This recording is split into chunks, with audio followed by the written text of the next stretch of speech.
As a web designer, I think the worst advice I ever got was when I was told that the technology is really, really important, and that's where I should put all of my time and effort. And no one specifically told me that, but I've got to say, in the web design industry, people really love to focus on the creative side. They love to focus on the technical side. So you're either a creative who loves design, or you're a technical person who loves the back end of the website.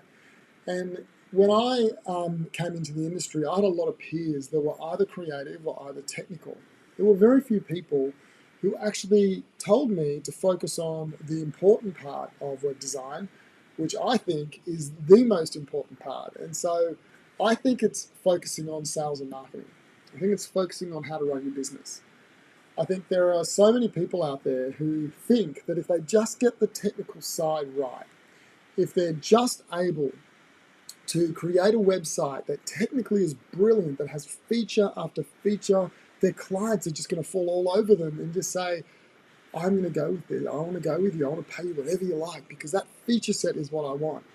But sadly, that's not the case.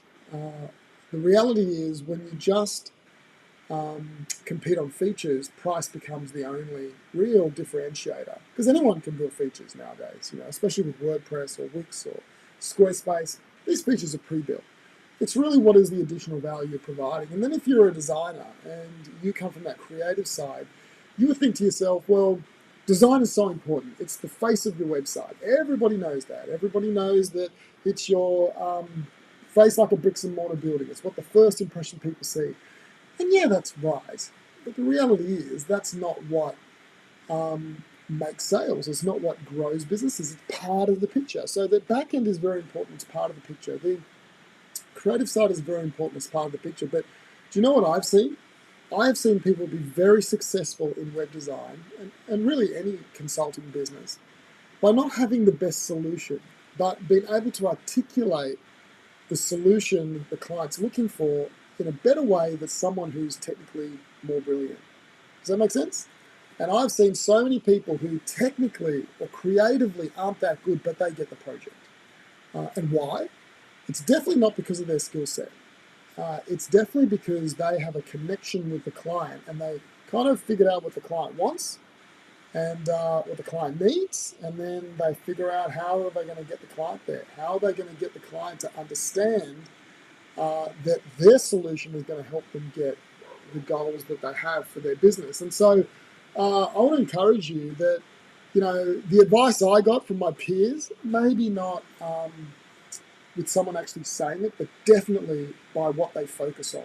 Definitely what they told me was important when I asked them, how do I grow my business? It was technically, you've got to get the right theme. Technically, you've got to get the right backend. Technically, you've got to get the right hosting. Technically, you've got to have the right plugins.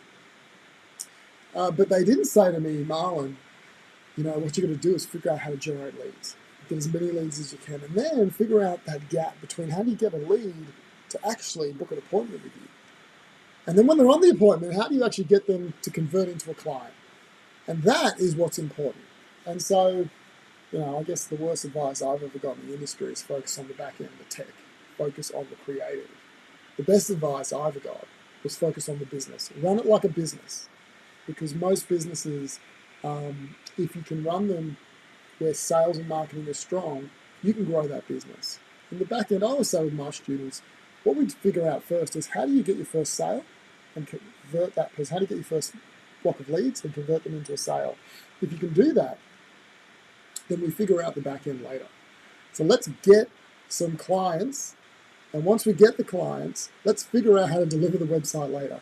That's actually pretty easy. It's awesome to figure out how to deliver a website when someone's paying you to do it, as opposed to doing it in your own time, on your own budget, and you're paying for the privilege of learning. No, what you should do is get a client and then figure out very quickly how to deliver that website. So that's my, gripe for the day. The worst advice I ever got is focus on the tech, focus on the creative. I really believe you need to focus on sales and marketing. I think the job of every business owner is to focus on sales and marketing. If you get that right, the rest becomes a lot easier. All right, have a great day. And if you need any help, join our Profitable Web Designer group on Facebook. It's called the Profitable Web Designer. We do lots of lives like this every day. I look forward to chatting to you soon.